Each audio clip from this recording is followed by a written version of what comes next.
Gamitin mo ang iyong cellphone upang siya po ay iyong magayuma.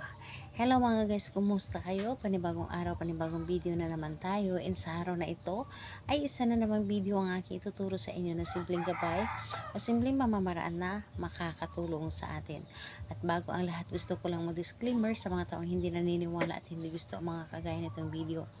Please skip this video and maghanap kayo ng videos na gustong gusto nyo dahil ang video na ito ay para lamang ito sa mga taong naniniwala in gusto mag-try.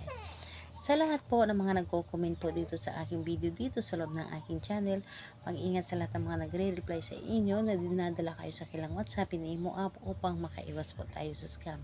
Ngayon po, gusto nyo ba na mas magayuman ninyo ang inyong partner o mas ma-inlove pa siya sa inyo?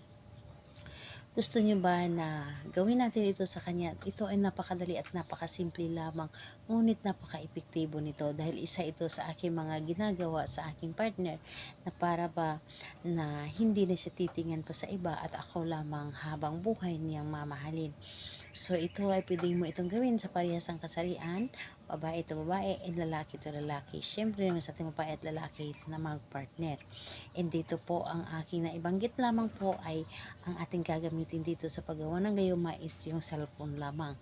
Siyempre, cellphone na naglalaman ng kaniyang larawan. Cellphone na gumagana, syempre. And ayun po, meron itong laman ng kanyang larawan. Kung wala po, kumuha ka na lamang sa kanyang social media account ng kanyang larawan.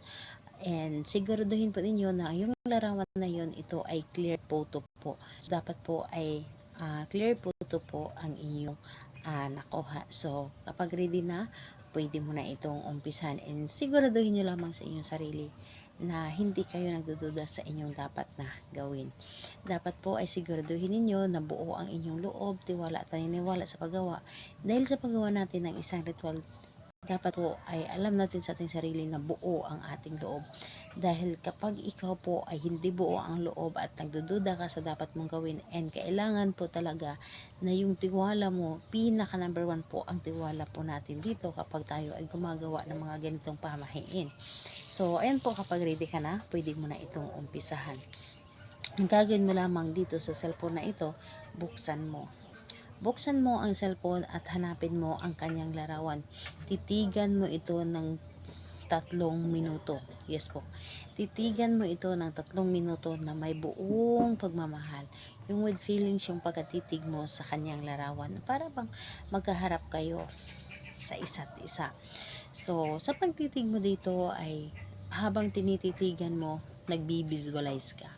So, paano nga ba magbi-visualize? So, i-visualize mo, isipin mo, yung nasa isip mo, mamahalin mo ako habang buhay, magagayong makita, mas lalo mo pa ako mamahalin, nang higit pa sa iyong sarili, wala kang ibang mamahalin kundi ako lamang, wala kang ibang titigan kundi ako lamang, walang ibang maganda o guwapo sa iyong paningin kundi ako lamang.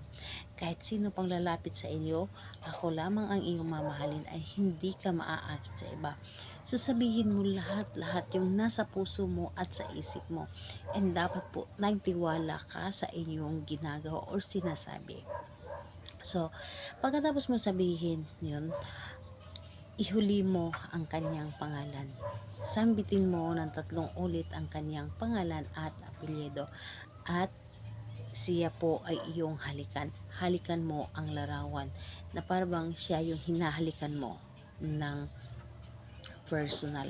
So, ayan po, gawin lamang ito sa araw ng Tuesday and Friday lamang. Bahala na kayo sa oras. Basta Tuesday and Friday, gawin po ninyo ito. So, gawin ito na may buo ang tiwala at paniniwala at hindi po nagdududa. Magtiwala kayo sa inyong ginagawa. Ayun po, salamat po sa inyo. Bye bye everyone. God bless us all.